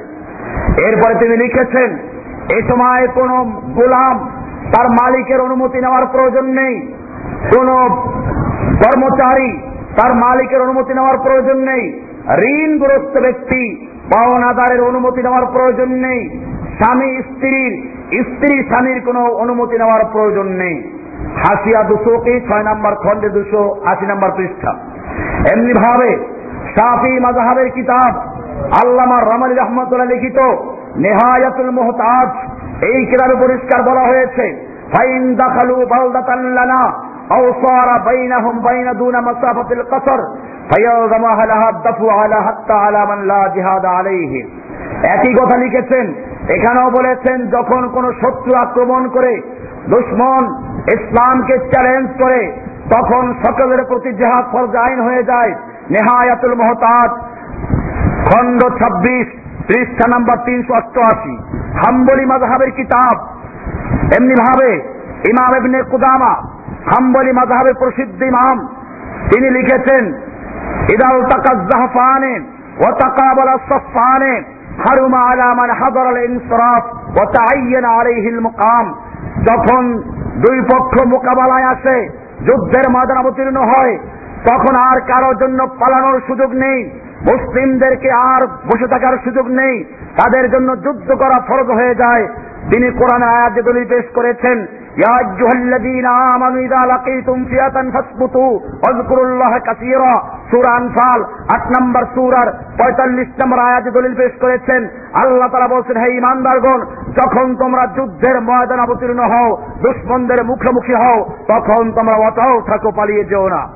এমনি ভাবে কোরআনে আর আয়াতে বলা হয়েছে, আল্লাহ সুবহানাহু ওয়া তাআলা বলছেন, ইয়া আইয়ুহাল্লাযীনা আমানু ইযা লাকীতুমুল্লাযীনা কাফারু যাহফান ফালা তুওয়াল্লুহুমুল আদবার, হে ঈমানদারগণ, যখন তোমরা যুদ্ধের ময়দানে অবতীর্ণ হও, যখন তোমরা দুশমনদের মোকাবেলা অবতীর্ণ হও, দুশমন তোমাদেরকে চ্যালেঞ্জ ছুড়ে দিয়েছে, তাদের মোকাবেলায় তোমরা নেমে পড়েছ, এখন আর তোমরা পিছনে ফিরে যেও না, পিঠ প্রদর্শন করো না। এরপর আল্লাহ তাআলা বলছেন, ওমাই ইউআল্লিহিম ইয়াওমাইযিন দুবুরাহু ইল্লা মুতাহাররিফান লিকিতালিন আও মুতাহাইয়িজান ইলা ফিয়াতিন, যে ব্যক্তি যুদ্ধের ময়দান থেকে পৃষ্ঠ প্রদর্শন করে, তবে রণকৌশল পরিবর্তন করার জন্য অথবা নিজের দলে যুক্ত হওয়ার জন্য যদি করে ভিন্ন কথা, কিন্তু পালানোর জন্য যদি কোনো ব্যক্তি পৃষ্ঠ প্রদর্শন করে, আল্লাহ তাআলা বলছেন, ফাকাদ বাআ বিগাদাবিন মিনাল্লাহ, সে ব্যক্তি অবশ্যই আল্লাহর গজব, আল্লাহর শাস্তি নিয়ে পালালো। কতই নিকৃষ্ট আল্লাহর শাস্তি! আল্লাহ তাআলা এখানে পরিষ্কার বলে দিয়েছেন, যারা দুশমনদের মোকাবেলা করতে অবতীর্ণ হয়ে এরপরে পৃষ্ঠ প্রদর্শন করে পালিয়ে যায়, আল্লাহ বলছেন, ফাকাদ বাআ বিগাদাবিন মিনাল্লাহ, তারা আল্লাহর গজব, আল্লাহর রাগ, আল্লাহর গোসা নিয়ে ফিরে আসলো। সূরা আনফাল 8 নম্বর সূরার 15 থেকে 16 নম্বর আয়াত। ভাইয়েরা আমার, পরিষ্কার হয়ে গেল। এমনি ভাবে মালিকি মাযহাবের কিতাবে আছে। এখন বললেন, বর্তমানে বাংলাদেশে জিহাদ ফরজ কেন? এই কারণগুলো কি পাওয়া যায় কিনা? এই কারণগুলো শুধু পাওয়া যায় না, এর সাথে আরো অসংখ্য কারণ যুক্ত হয়ে বাংলাদেশের জমিনে প্রত্যেকটা মুসলিমের জন্য জিহাদ ফরজ আইন হয়েছে। আমি গত জুমায় বলেছিলাম, এই জুমায় এই বইয়ের মধ্যে আছে, আপনারা বইটা পাবেন এখানে। প্রত্যেকটা মানুষ এক একটা বই নিয়ে যাবেন, মাত্র 5 টাকা দাম রাখা হয়েছে, যাতে করে সকলে নিতে পারে। এজন্য আজকে আর কোনো খুচরার পাইকারি নাই, সকলের জন্য 5 টাকা। কারণ হচ্ছে এটা গুরুত্বপূর্ণ বিষয়। এখানে ইতিহাস তুলে ধরা হয়েছে কেন জিহাদ ফরজ। আপনারা জানেন এই লোকগুলো বাংলাদেশে প্রথম হামলা করেছে বিভিন্ন জায়গায় ইসলাম আর মুসলিমকে মুছে দেওয়ার মাধ্যমে। ঢাকা বিশ্ববিদ্যালয়ের মনোগ্রাম থেকে ইকরা শব্দকে মুছে দেওয়া হয়েছে, নজরুল ইসলাম হল থেকে ইসলামকে মুছে দিয়ে নজরুল হল, সলিমুল্লাহ মেডিকেল কলেজ থেকে ইসলামবাদ দিয়ে মুসলিম মেডিকেল কলেজ থেকে ইসলামবাদ। এমনি ভাবে আপনারা জানেন আর কিছুদিন পূর্বে বাংলাদেশের সংবিধান থেকে আল্লাহর প্রতি পূর্ণ আস্থা বিশ্বাসকে তুলে দিয়ে তার জায়গায় ধর্ম নিরপেক্ষতায় বসানো হয়েছে। এমনি ভাবে আপনারা জানেন 7ই ডিসেম্বর 2010 সংসদে বলা হয়েছে, সংসদে শিক্ষানীতি পাস করা হয়েছে। অক্টোবর 2011 দুর্গা পূজার অনুষ্ঠানে এদেশের একজন নেত্রী বললেন, এদেশের বর্তমান প্রধানমন্ত্রী বলেছিলেন, মা দুর্গা দেবী প্রতি বছর কোন না কোন বাহনে চড়ে আসে, এবার এসে গজে চড়ে। আর আমরা জানি মা দুর্গা দেবী গজে চড়ে যখন পৃথিবীতে আসে তখন পৃথিবী ধনে ধন্যে পরিপূর্ণ হয়ে যায়। আর বাস্তবে এবার তাই হয়েছে, বাংলাদেশে এবার ফসল বেশি হয়েছে। তার মানে হচ্ছে তার আকীদা, তার বিশ্বাস কি সুন্দর ভাবে তুলে ধরলো যে মা দুর্গা দেবী গজে চড়ে এসেছে বলে পৃথিবীতে ফসল বেশি হয়েছে। ও আমার জাতি মক্কার আবু জাহেল আবু লাহাবরাও এর চেয়ে ভালো আকীদা পোষণ করত। কোরআন পরিষ্কার বলেছে, ওয়া ইন সাআলতাহুম মান নাযালা মিনাস সামায়ে মান ফাহিয়া বিহিল আরদা মিন বাদি মাউতিহা লা ইয়াকুলুন্না আল্লাহ। তুমি যদি ওই মক্কার কাফেরদেরকে আবু জাহেল আবু লাহাবদেরকে জিজ্ঞেস করো, মান নাযালা মিনাস সামায়ে মান, কে আসমান থেকে পানি বর্ষণ করে, ফাহিয়া বিহিল আরদা মিন বাদি মাউতিহা, অতঃপর সেই পানির মাধ্যমে মৃত্যু জমিনকে শুকিয়ে চৌচির হয়ে যাওয়া জমিনকে আবার তরুতাজা ফসল উৎপন্ন করার যোগ্যতা দান করেন কে? কে ফসল উৎপন্ন করে? আল্লাহ বলছেন মক্কার আবু জাহেল আবু লাহাব উতবা শাইবা মক্কার কাফেররা পর্যন্ত বলবে লা ইয়াকুলুন্নাল্লাহ, এগুলো সব করেন কে? তাহলে বুঝা গেল মক্কার আবু জাহেল আবু লাহাবদের যে আকীদা ছিল তার চেয়ে জঘন্য আকীদা এখানে প্রকাশ করা হয়েছে। শুধু তাই নয়, এরপরে শুনুন 13 জুলাই 2011 এই সরকার যে আছে তার দলের সাধারণ সম্পাদক, নাম তার কি সুন্দর নাম, হয়তো মা বাপ তার মুসলমান ছিল, নাম রাখলো সৈয়দ আশরাফ। এই লোকটা নিজের ধর্ম ভুলে গেছে, পরিচয় ভুলে গেছে, এরপরে স্বঘোষিত নাস্তিক হিসেবে ঘোষণা করেছে আমি হিন্দুও নই মুসলমানও নই। ভাইয়েরা আমার, এরপরে আর একজন সংসদ উপনেতা, একটা নারী শাহজা চৌধুরী, সংবিধান থেকে ধর্মের কালো ছায়াটুকু মুছে দেওয়া হবে এই বক্তব্য সে দিয়েছে। এরপরে 2009 সালের তৎকালীন রাষ্ট্রপতি জিল্লুর রহমানের বক্তব্য, সব ধরনের ফাতুয়া নিষিদ্ধ করা হবে। এরপরে শুনুন 2009 সালের পাক মন্ত্রী আব্দুল লতিফ সিদ্দিকীর বক্তব্য, ধর্ম তামাক ও মদের মতো একটি নেশা। এরপরে ওই একই বছর রাশেদ খান মেনন বলেছিল ব্যাঙ্গের ছাতার মতো কওমি মাদ্রাসাগুলো গজিয়ে উঠেছে। 10ই ডিসেম্বর 2011 ইসলামী ফাউন্ডেশনের ডিজি, ইসলামী ফাউন্ডেশনের অনুষ্ঠানে তৎকালীন ধর্মমন্ত্রী এখনো বোধ আছে শাহজাহান মিয়া, তিনি বলেছেন মারা গেছে রাসূলুল্লাহ সাল্লাল্লাহু আলাইহি ওয়াসাল্লাম মসজিদের অর্ধেক জায়গা হিন্দুদের জন্য খালি করে দিয়েছিলেন। নাস্তিকতার একটা সীমানা আছে। এটা কোত্থেকে বলছে? আসলে তাদের সঙ্গে যে আলেমরা আছে এই লোকগুলো কোরআন হাদিস জানে না। ওটা একটা হাদিসে আছে, নাসরায়ে নাজরান এলাকার কিছু লোক আসলো, তারা ছিল আলেম উফুদ, আল্লাহর নবীর এই মসজিদে নববী ছিল রাষ্ট্রীয় মেহমানখানাও। এটা পরিষ্কার, এটার দ্বারা বোঝা উচিত এই মসজিদ শুধুমাত্র মাসক্ত নামাজের জন্য না, মসজিদের মেহরাব, মেহরাব মানে তো অস্ত্রাগার, খরবন মানে যুদ্ধ, মেহরাব মানে অস্ত্র রাখার জায়গা। বোঝা গেল সাহাবায়ে কেরাম এই মসজিদে অস্ত্র নিয়ে আসতেন, সামনে রাখতেন বিদায়, জায়গার নাম হচ্ছে মেহরাব। আল্লাহর নবীর যুগে স্বতন্ত্র কোনো মেহমানখানা ছিল না, ওই মসজিদে নববী ছিল বঙ্গভবন, ওটাই ছিল সংসদ ভবন, ওটাই ছিল গণভবন, ওটাই ছিল রাষ্ট্রীয় মেহমানখানা। সেজন্য নাজরান এলাকার কিছু লোকেরা আসলো, তাদের ইবাদত করার প্রয়োজন, আল্লাহর নবী বলে দিয়েছেন তোমরা এখানেই করো। এটার দ্বারা কি মসজিদ খালি করে দেওয়া হয়েছে? আর কি হিন্দু ছিল? কি পণ্ডিত এই শাহজাহান মিয়া, এইরকম লোক ধর্মমন্ত্রী হয়ে বসে আছে, যার কারণে এদেশের ধর্মের সর্বনাশ করার সুযোগ পেয়েছে। 28 মার্চ 2009 এক গোল টেবিল বৈঠকে ইসলামিক ফাউন্ডেশনের ডিজি এই শামীম মোহাম্মদ আফজাল, নাম কি সুন্দর, সে বলছে নামের সঙ্গে মোহাম্মদ আছে, এই লোকটা মোহাম্মদ নামের কলঙ্ক করে, মোহাম্মদ নামকে অপমান করে সে সেদিন বক্তব্য বলেছে পৃথিবীতে যত সন্ত্রাস ও জঙ্গিবাদ রয়েছে তার সবই ইসলাম ও মুসলমানদের মধ্যে, হিন্দু বৌদ্ধ ও খ্রিস্টানদের মধ্যে কোনো সন্ত্রাস ও জঙ্গিবাদ নেই। হিন্দু ও বৌদ্ধ এবং খ্রিস্টানরা সন্ত্রাসের সাথে জড়িত নয়।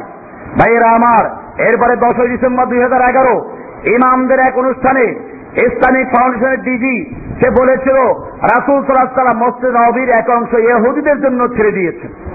এ আবার বলল ইহুদি, তার মানে ওদের নিজেদেরই ঠিক নেই। একজনে বলল খ্রিস্টান, একজনে বলল হিন্দু, আরেকজনে বলল ইহুদি। হিন্দু এসে মক্কায় ছিল নাকি? মদিনায় ছিল নাকি? মদিনায় হিন্দু ছিলই না, মদিনায় ছিল ইহুদি। কিন্তু ওই সময় যাদেরকে স্থান দিয়েছিল তারা ইহুদিও না, তারা ছিল অন্য জায়গাতে ছিল খ্রিস্টান। নাজরান এলাকার খ্রিস্টানদের একদল প্রতিনিধি এসেছিল, তাদেরকে বিশেষ ইবাদত করার জন্য সুযোগ দেওয়া হয়েছিল, সেটাকে তারা বাড়িয়ে বলল কি মসজিদ খালি করে দিয়েছে, অর্ধেক খালি করে দিয়েছিলেন। ভাইয়েরা আমার, এরপরে আপনারা জানেন বর্তমানে একদল নাস্তিক ব্লগার যারা ইসলামকে নিয়ে কৌতুক করলো, উপন্যাস লেখলো, আল্লাহর নবীকে নিয়ে তুচ্ছ-তাচ্ছিল্য করলো, এই লোকগুলোর বিরুদ্ধে যখন এদেশের তাওহীদি জনতা দল মত নির্বিশেষে ঐক্যবদ্ধভাবে মাঠে নামলো, মোকাবেলা করার জন্য রাস্তা নেমে পড়লো, তখন সেই নাস্তিক মুরতাদদেরকে লাঠি নিয়ে মিছিল করার সুযোগ দিল, মাসকে মাস রাজপথ দখল করে রাখার সুযোগ দিল, হাসপাতালের রাস্তা বন্ধ করে দিল।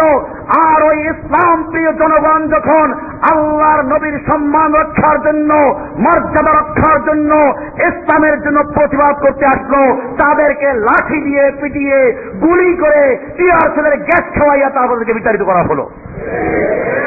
এরপরেও যদি কেউ বলে আর জিহাদ ফরজ কবে হবে, আমার মনে হয় তাদের জীবনেও জিহাদ তাদের ফরজ হবে না। এরপর শুধু এ পর্যন্তই না, আল্লাহর অসংখ্য বিধানকে চ্যালেঞ্জ করা হয়েছে। আজকে বর্তমানে রাস্তার মোড়ে মোড়ে মূর্তি তৈরি করা হচ্ছে। আল্লাহ তাআলা পরিষ্কার বলে দিয়েছেন মূর্তি মুসলিম তৈরি করতে পারে না। ইব্রাহিম আলাইহিস সালাম যখন মূর্তি তৈরি করার যুগে আসলেন, কি বলছেন? কোরআন পরিষ্কার বলছে তাল্লাহি লা আকিদান্না আসনামাকুম বাদা আন তুওয়াল্লু মুদবিরিন। ইব্রাহিম আলাইহিস সালাম বলছেন আল্লাহর কসম, আমি তোদের মূর্তিগুলোকে চূর্ণ বিচূর্ণ করার জন্য কৌশল অবলম্বন করছি। ফাজালাহুম জুজাদান, কোরআন বলছে সব মূর্তিগুলো ভেঙে চুরমার করে ফেলেছে। ইল্লা কাবীরাল্লাহুম, তবে বড় মূর্তিরা ভাঙ্গেন নাই। লাআল্লাহুম ইয়ারজিউন, যাতে করে এই বড় মূর্তির কাছে এসে প্রার্থনা করতে পারে, জিজ্ঞেস করতে পারে কে করলো, আরো যেন তাদের বোকা বানানো যায়। এটা আছে সূরা আম্বিয়া 21 নম্বর সূরার 57-58 নম্বর আয়াত। এমনি ভাবে মদ জুয়া, কোরআন পরিষ্কার বলছে ইয়া আইয়ুহান নাবিয়্যু ইন্নামাল খামরু ওয়াল মাইসিরু ওয়াল আনসাবু ওয়াল আজলামু রিজসুম মিন আমালিশ শাইতানি ফাজতানিবু। নিশ্চয়ই মদ জুয়া, মূর্তি, লটারি, বিশেষ প্রকার লটারি, রিজসুম মিন আমালিশ শাইতান, এগুলো হারাম কাজ, নাপাক কাজ। মিন আমালিশ শাইতান, শয়তানের কাজ। কার কাজ? পরিষ্কার বলা হয়েছে যদি কারো দ্বিমত থাকে আল্লাহর সঙ্গে দ্বিমত করো, কোরআনের সঙ্গে দ্বিমত করো।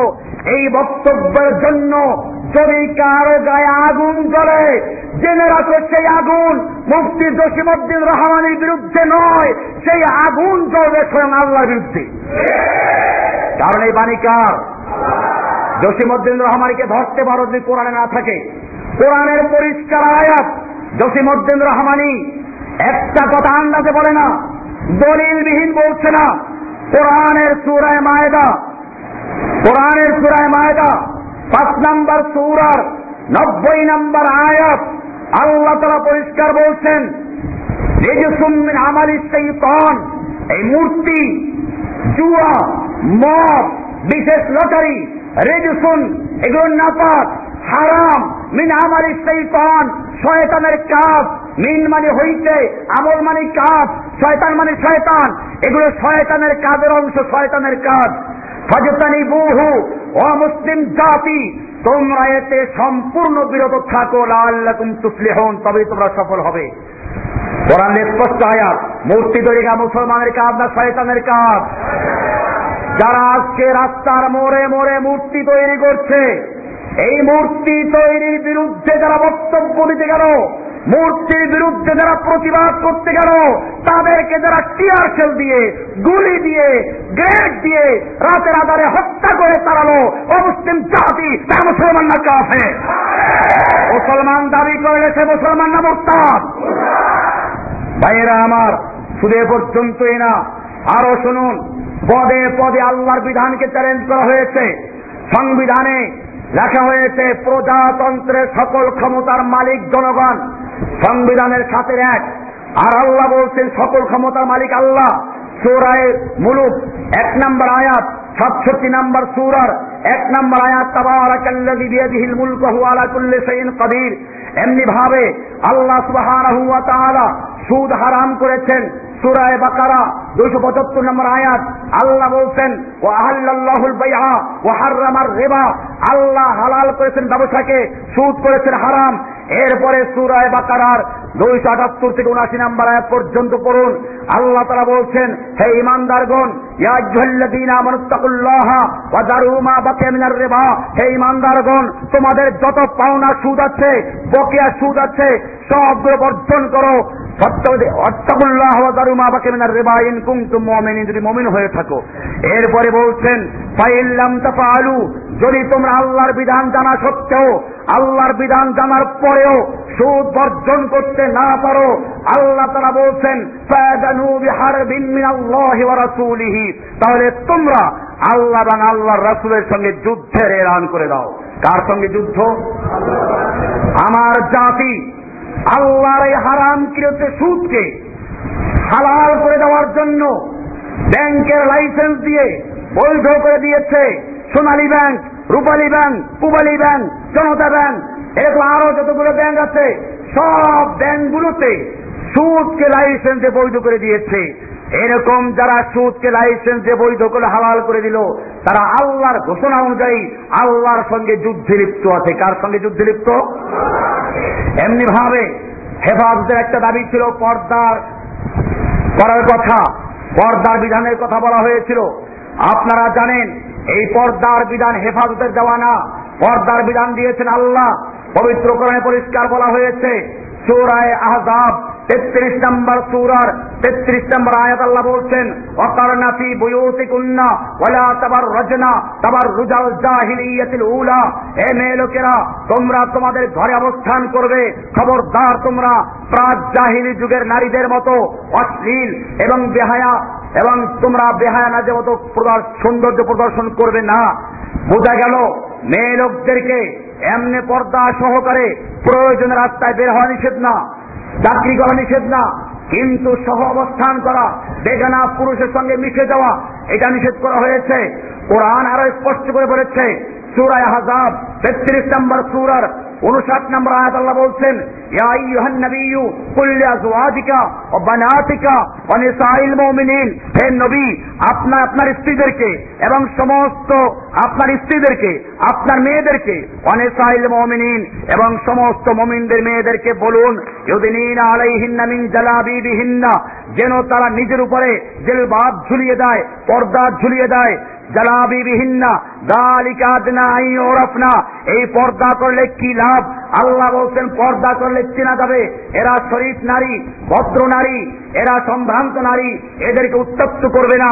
আদনা আন ইউরাফনা ফালা ইউযাইনা, তাদেরকে কেউ উত্তপ্ত করবে না, তাদেরকে কষ্ট দিবে না, এসিড মারবে না, ধর্ষণ করবে না, ইফতিজিং করবে না। এই বিধানটা কার? সূরা আহজাব 33 নম্বর সূরার 59 নম্বর আয়াত।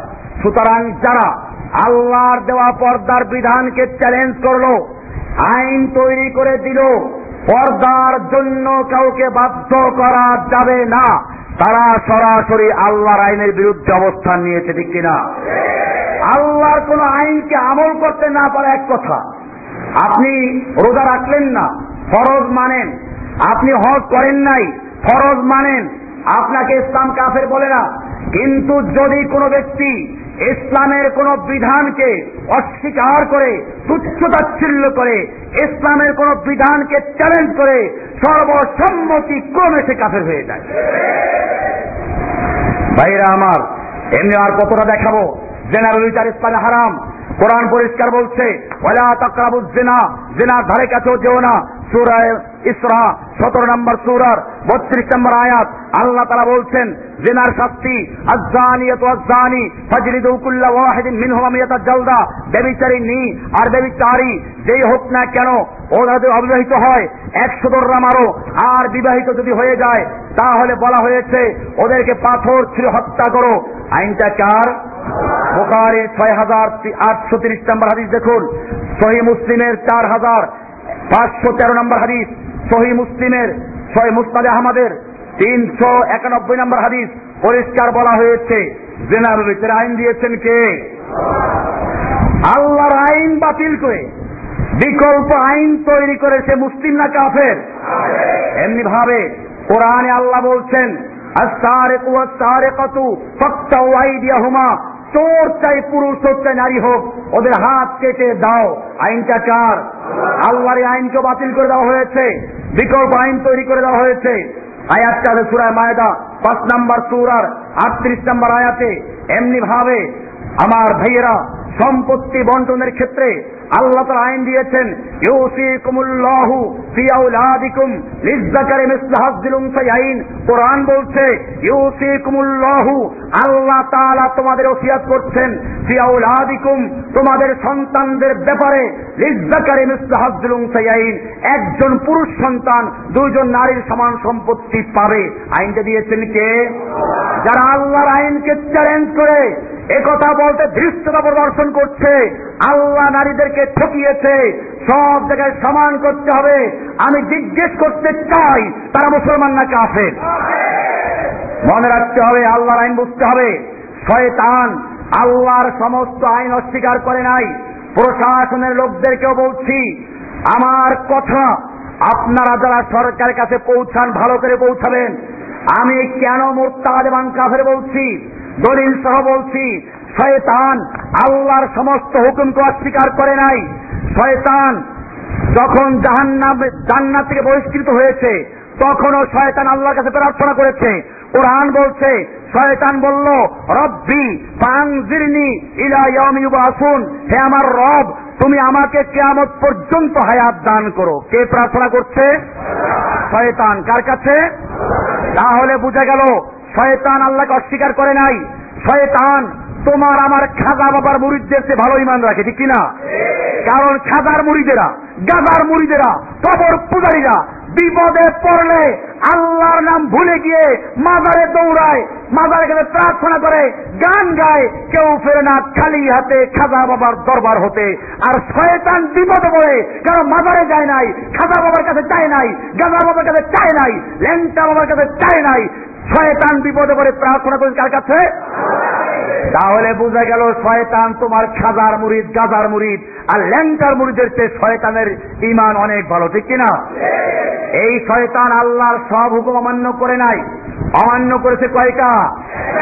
শয়তান মুসলমান না কাফের? শয়তান কাফের। কেন কাফের? এটা ভালো করে বুঝতে হবে। শয়তান আল্লাহর হুকুম অমান্য করলো কখন? তার যুক্তিতে যেটা ধরে নাই। আল্লাহ হুকুম করেন আদমকে সিজদা করো, সে বলল এটা হবে না, এটা আমার যুক্তিতে মিলে না। আনা খায়রুম মিনহু, আমি তো আদমের চেয়ে ভালো। কেমনে ভালো?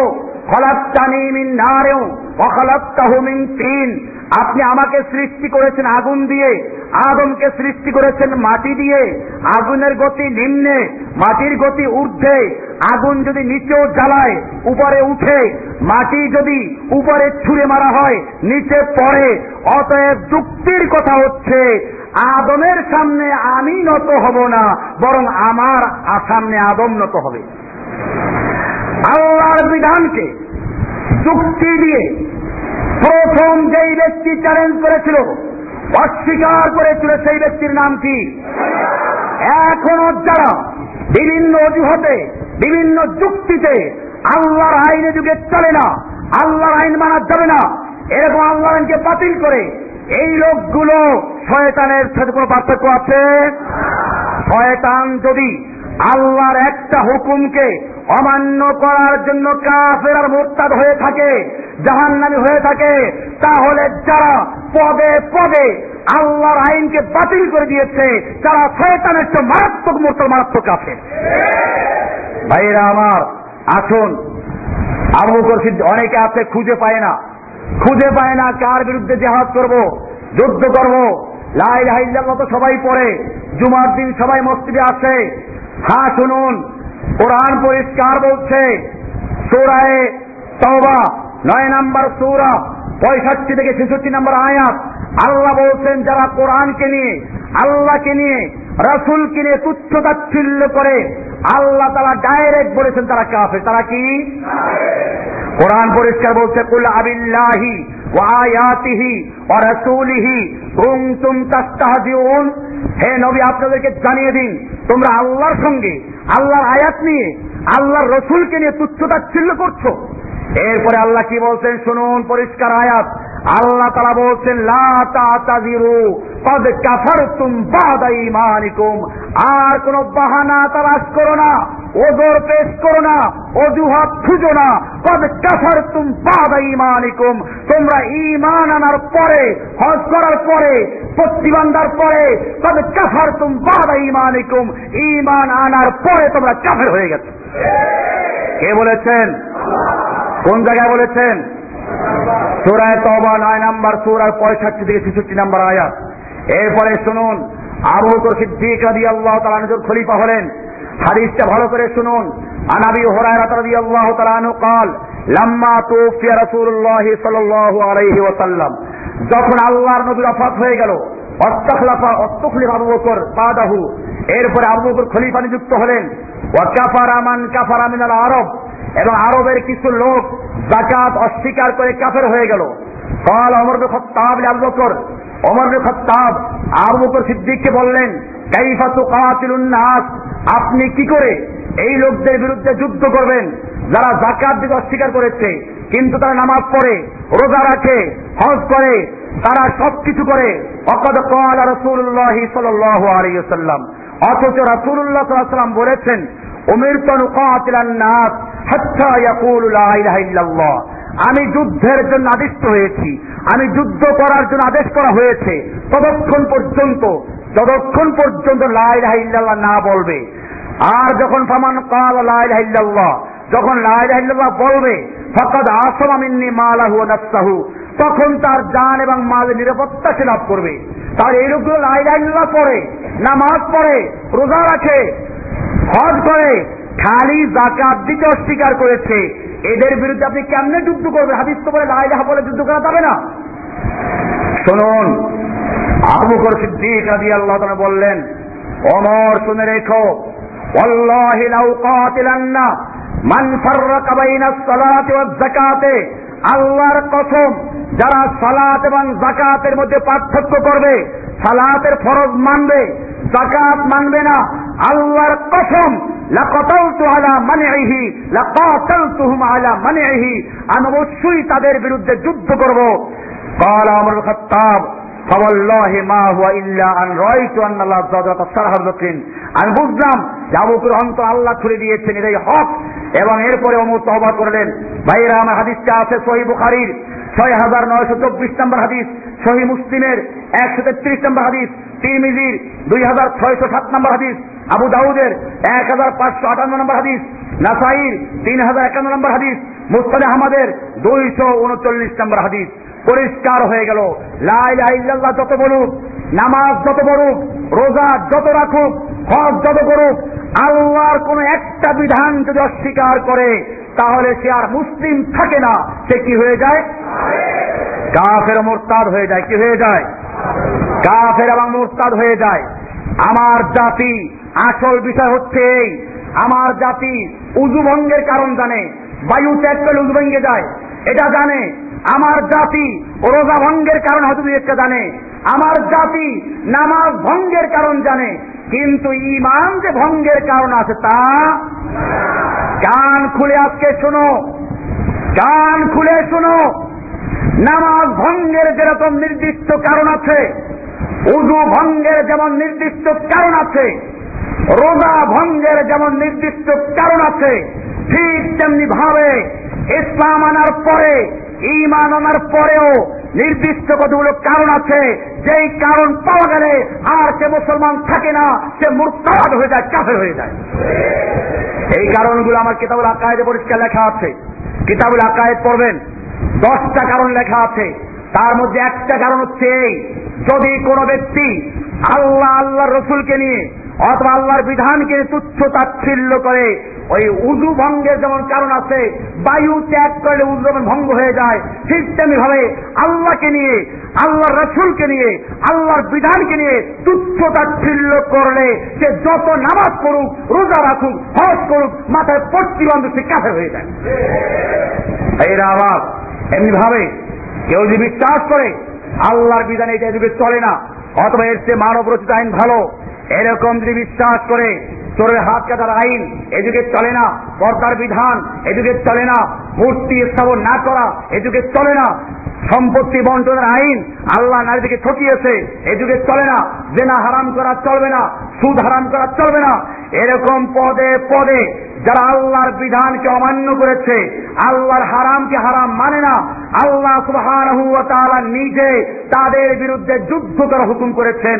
কোরআনের আয়াত পড়ুন, সূরা তওবা 9 নম্বর সূরার 29 নম্বর আয়াত। আল্লাহ বলছেন, কাতিলুল্লাযীনা লা ইউমিনুনা বিল্লাহি ওয়ালা বিল ইয়াউমিল আখির ওয়ালা ইউহাররিমুনা মা হাররামাল্লাহু ওয়া রাসূলুহু। আল্লাহ তাআলা বলছেন, তোমরা যুদ্ধ করো ওই সমস্ত লোকদের বিরুদ্ধে যারা আল্লাহর প্রতি ঈমান রাখে না, আখিরাতের প্রতি ঈমান রাখে না, ওয়ালা ইউহাররিমুনা মা হাররামাল্লাহু, আর যারা আল্লাহর হারামকৃত বস্তুকে হারাম জানে না। কি বলছেন? ওয়ালা ইউহাররিমুনা মা হাররামাল্লাহু, আল্লাহ তাআলা যা কিছু হারাম করেছেন ওইগুলোকে যারা হারাম মানে না, ওয়ালা ইয়াদিনুনা দীনাল হককে, এবং আল্লাহর দ্বীন হক সত্য দিনকে যারা সত্য দিন মানে না, আল্লাহ বলছেন কাতিলু, তোমরা ওদের বিরুদ্ধে যুদ্ধ করো, লড়াই করো। হুকুম দিয়েছেন কে? সূরা তওবা 29 নম্বর আয়াত। আল্লাহ নবী যুদ্ধ করেছেন, আমি আর সেদিকে যাচ্ছি না। এই যুদ্ধ করার জন্য প্রয়োজন প্রস্তুতির আল্লাহ তাআলা সূরা তওবা, সূরা আনফাল 8 নম্বর সূরার 60 নম্বর বলেছেন, ওয়াইদু লাহুম মাস্তাতাতুম মিন কুওয়া, তোমরা দুশমনদের মোকাবেলা করার জন্য, এই নাস্তিক মুরতাদ আল্লাহ দ্রোহী লোকদের বিরুদ্ধে যুদ্ধ করার জন্য মাস্তাতাতুম মিন কুওয়া, প্রস্তুতি গ্রহণ করো, শক্তি অর্জন করো।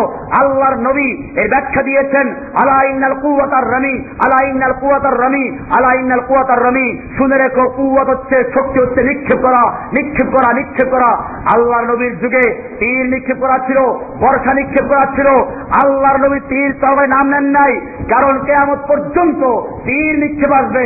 শুধু ওটা থাকবে না, বরং কিয়ামত পর্যন্ত বোমা নিক্ষেপ, ক্ষেপণাস্ত্র নিক্ষেপ, আরো কত নিক্ষেপ আসবে। সেজন্য আল্লাহর নবী পরিষ্কার বলে দিয়েছেন, আলা ইন্নাল কুওয়াতার রামি, আলা ইন্নাল কুওয়াতার রামি। আয়াতটা আছে সূরা আনফালের 60 নম্বর আয়াত, ব্যাখ্যা আছে মুসলিম শরীফের 5055 নম্বর হাদিস, তিরমিজির 3083 নম্বর হাদিস, আবু দাউদের 2516 নম্বর হাদিস, মুসনাদ আহমদের 17432 নম্বর হাদিস। এমনি ভাবে কোরআনে আল্লাহ তাআলা আরো বলেছেন, যদি তোমাদের প্রথম ঔষধ দাও, একজন রোগীকে যেরকম অ্যান্টিবায়োটিক দেওয়া হয়, মলম দেওয়া হয়, তাতে কাজ না হলে অপারেশন করা হয়। আল্লাহ তাআলা কোরআনে কি সুন্দর করে বলেছেন শুনুন, সূরা হাদীদ 57 নম্বর সূরার 25 নম্বর আয়াত। আল্লাহ তাআলা বলছেন, লাকাদ আরসালনা রুসুলানা বিল বাইয়িনাতে, আমি তোমাদের কাছে আমার রাসূলদেরকে পাঠিয়েছি বিল বাইয়িনাত, সুস্পষ্ট দলিল দিয়ে। ওয়ানজালনা মাআহুল কিতাব ওয়াল মিজান, আমি তাদের কাছে কিতাব দিয়েছি, মিজান দিয়েছি, লিয়াকুমান নাস বিল কিসতে, যাতে করে মানুষের মাঝে ইনসাফ কায়েম করতে পারেন, আল্লাহর বিধান কায়েম করতে পারেন। কিন্তু এই ঔষধে যদি কাজ না হবে, আমি তাদেরকে আরেকটা জিনিস দিয়েছি। আল্লাহ বলছেন ওয়ানজালনাল হাদিদ, আমি নাযিল করেছি লোহা। কি নাযিল করেছি? সূরা আল হাদিদ একটা সূরার নাম, খালি আয়াত না। এই আয়াতের কারণে সূরার নাম দেওয়া হয়েছে। আল্লাহ তাআলা বলছেন ওয়ানজালনাল হাদিদা ফীহি বাসুন শাদীদ ওয়া মানাফিউ লিন-নাস, আমি নাযিল করেছি লোহা, যার মধ্যে রয়েছে প্রচন্ড শক্তি। কি রয়েছে? বাসুন শাদীদ, প্রচন্ড শক্তি। ওয়া মানাফিউ লিন-নাস, আর মানুষের জন্য অনেক ফায়দা রয়েছে। সূরা আল হাদিদ 57 নম্বর সূরার 25 নম্বর আয়াত। বোঝা গেল একদিকে বাইয়িনাত আর একদিকে লোহা। আরেকদিকে কি? বাইয়িনাত মানে সুস্পষ্ট বিধান, অ্যান্টিবায়োটিক ট্যাবলেট, ঔষধ। এতে যদি কাজ না হয় তাহলে কি করতে হবে? লোহা কাজে লাগাতে হবে। কি লাগাতে হবে? লোহা কাজে লাগাতে হবে, খালি মার খাওয়া যাবে না। এজন্য সূরা তওবা 9 নম্বর সূরার 111 নম্বর আল্লাহ বলছেন ইউকাতিলুনা ফী সাবিলিল্লাহি ফায়াকতুলুনা ওয়া ইউকতালুন। মুমিনদের পরিচয় হচ্ছে যেই মুমিনদের থেকে আল্লাহ তাআলা তাদের জান এবং মাল ক্রয় করেছেন জান্নাতের বিনিময়ে। সেই মুমিনদের বৈশিষ্ট্য কি? আল্লাহ বলছেন ইউকাতিলুনা ফী সাবিলিল্লাহি, তারা আল্লাহর রাস্তায় কিতাল করে, যুদ্ধ করে, ফায়াকতুলুনা, অথবা তারা মারে, ওয়া ইউকতালুন, তারা মরে। আগে মারে তারপরে কি? তাহলে যারা খালি মার খায় তাদের জান্নাতের বিনিময়ে আল্লাহ কি জান কিনে নেবেন? আল্লাহর কাছে জান বিক্রয় করতে হলে আল্লাহ তাআলা বলেছেন তারা মারে আর মরে। কি করে? আগে মারে তারপরে মরে। কোরআনে আয়াত আছে ওয়ালাউ আরাদুল খুরুজা লাআদ্দু লাহু উদ্দা, সূরা তওবা 46 নম্বর আয়াত। আল্লাহ বলছেন যদি তারা সত্যিকার অর্থে আল্লাহর রাস্তায় বের হওয়ার ইচ্ছে করত, অবশ্যই তারা সরঞ্জাম তৈরি করত। সরঞ্জাম কি? যুদ্ধের সরঞ্জাম ঘোড়া। কোরআন বলছে আমির রিবাতিল খাইলে, ঘোড়া পালো, তুরহিবুনা বিআদুল্লাহ আদুব্বাকুম, আর মাধ্যমে তোমরা আল্লাহর দুশমন এবং ওদের দুশমনকে ভয় দেখাবে। সূরা আনফালের 60 নম্বর আয়াত। কোরআনে ঘোড়ার নামে একটা আয়াত সূরা আছে ওয়াল আদিয়াতে দাবহা ফাল মুরিয়াতে কদহা ফাল মুগীরাতে সুবহা ফাসারনা বি নাকা ফাওয়াসাতনা বি জামা। আল্লাহ বলছেন ওয়াল আদিয়াতে দাবহা, ওই ঘোড়ার কসম যেই ঘোড়া ঊর্ধ্বশ্বাসে দৌড়ায়, ফাল মুরিয়াতে কদহা, এত জোরে দৌড় যায় তার পায়ের আঘাতে লোহার সঙ্গে লেগে পাথরে লেগে আগুন জ্বলে বের হয়ে যায়। ফাল মুগীরাতে সুবহা, অথবা সকালে গিয়ে হামলা চালায়। ফাসারনা বি নাকা, অথবা ধুল উড়িয়ে নেয়। ফাওয়াসাতনা বি জামা, অথবা শত্রুদের ভিড়ের মধ্যে ঢুকে পড়ে যায়। কার প্রশংসা এটা? ঘোড়ার প্রশংসা। এটা কোন পীরের হাদিয়া তোহফা টানার ঘোড়া না, পীরের পালকি না। ওই ঘোড়ার প্রশংসা করা হয়েছে যেই ঘোড়া আল্লাহর রাস্তায় যুদ্ধ করে। ঘোড়ার কথা কোরআনে আছে, হাদিসে আছে। আল্লাহর রাসূল সাল্লাল্লাহু আলাইহি ওয়াসাল্লাম বলছেন আল খাইলু মাকুদুন ফি নওয়াসিহা আল খাইর আল আজরু ওয়াল মাগনামু ইলা ইয়াউমিল কিয়ামা। ঘোড়ার ললাটে, ঘোড়ার কপালে কিয়ামত পর্যন্ত কল্যাণ রেখে দেওয়া হয়েছে, যা গনিমতের মাধ্যমে এবং নেকের মাধ্যমে আল্লাহ বলছেন তোমরা পাইয়ে যাইবা। হয়তো গনিমত নইলে নেক পাইবা, দুইটাই পেতে পারো।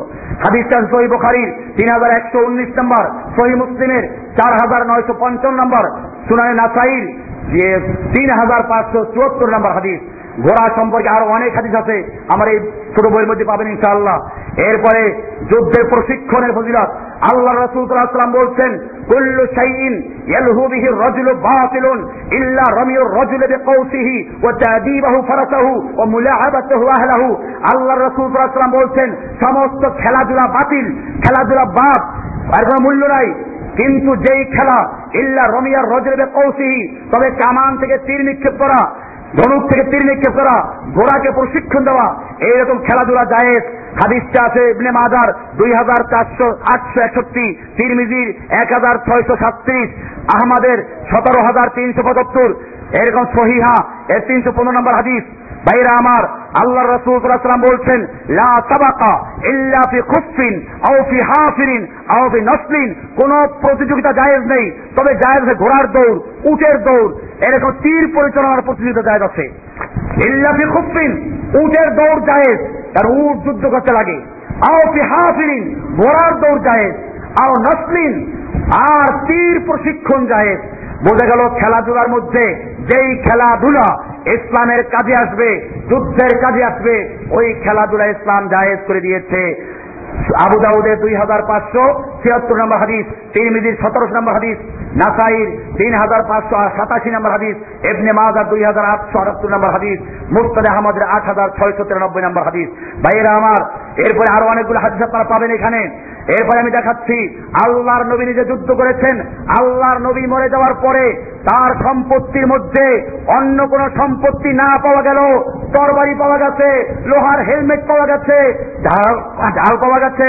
এই বইয়ের শেষে আমি দিয়েছি আল্লাহর নবীর তরবারি, একটা নাম ছিল আল মাসুর, একটা নাম আল আদাব, একটা নাম জুলফুকার, একটা নাম সমসাম, একটা নাম আল কালাই, আর একটা আল বাত্তার, আর একটা আল হাতাফ, আর একটা হচ্ছে আল রুসুব, আর একটা আল মেখজাম, আর একটা আল কদিব।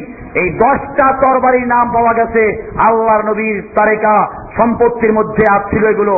এমনি ভাবে আল্লাহ নবীর বর্ষা ছিল, একটা বর্ষার নাম ছিল আল বাতা, আর একটার নাম ছিল আল বাইদা। আল্লাহর নবীর একটা বর্ষার নাম ছিল আল আনাজা। এমনি ভাবে আল্লাহর নবীর একটা হেলমেট ছিল, নাম ছিল আল মুআসসাদ, আর একটা হেলমেট ছিল তার নাম ছিল আল সাবুক, আর একটা ছিল তার নাম ছিল আল জালুক। এমনি ভাবে আল্লাহর নবীর কয়েকটা ঘোড়ার নাম, একটা ঘোড়ার নাম ছিল আল সাকাব, আর একটা নাম ছিল আল মুরতাজিস, আর একটা ছিল আল লাহিফ, আর একটা আল লাজাস, আর একটা জরব, আর একটা আল ওয়ারাব, আর একটা সুবহা। বুঝা গেল আল্লাহর নবীর মৃত্যুর পরে অন্য কোন সম্পত্তি না রেখে গেলেও ঘোড়া রেখে গেছেন, যুদ্ধের অস্ত্র রেখে গেছেন, তলোয়ার রেখে গেছেন, টুপি রেখে গেছেন, হেলমেট রেখে গেছেন, বর্ষা রেখে গেছেন, তীর